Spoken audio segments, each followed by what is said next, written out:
You've talked about it before when you go into the special forces, that once you make it in there, they kind of spend the next 6 to 12 months like almost grinding the ego out of you in order to kind of build you back up. Yeah.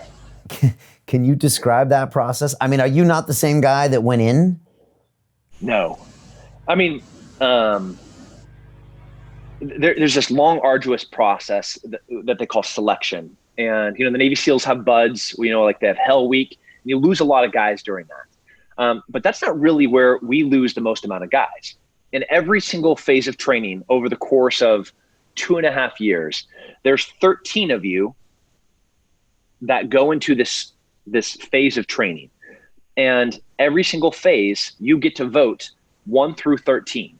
And number 13 guy, he walks. He's gone. It's called peer evaluations. So the worst performer, and what's tragic is sometimes you get 13 incredible guys, but the 13th guy, he has to go.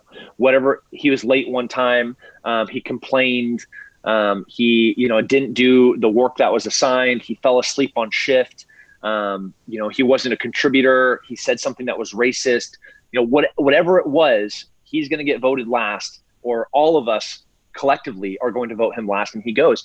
So by the time you reach the end of training, not only have, you had to do all these horrible things, SEER school and Robin Sage and passing all the gates of shooting and running and obstacle courses and the academics that are pretty intense during the course. At the end, you're left with a beautifully refined product. And then you show up on your ODA, and you're like, oh yeah, man, I'm a badass.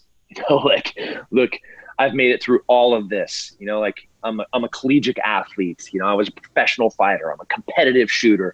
I just finished 2.5 years of training, and now I'm on a special forces ODA. I'm on the A team, and you walk through the door and they're like, okay, so go ahead and get all your bags and go back outside. And you can just wait outside until we come out to get you. You might be out there 3 days.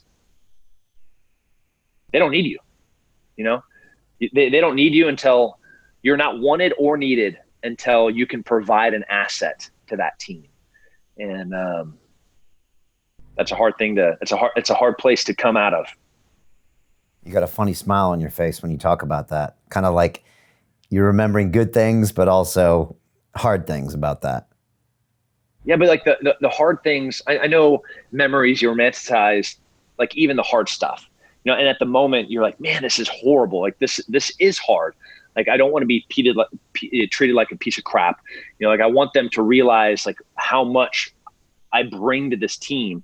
Like that's at the moment, but then that smile is, now 15 years later, remembering what that pain brought in, you call it hazing or just a tough brotherly process, whatever it is.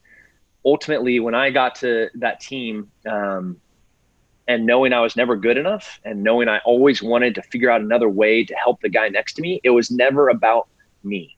And I made it about me for a while. I wanted to be the best. I wanted to be the fastest. I wanted them to know it. But then, by year 3 or 4 of them still just kicking your dick in, you kind of realize that it has nothing to do with you. It only matters what you can do to the guy to your left and right.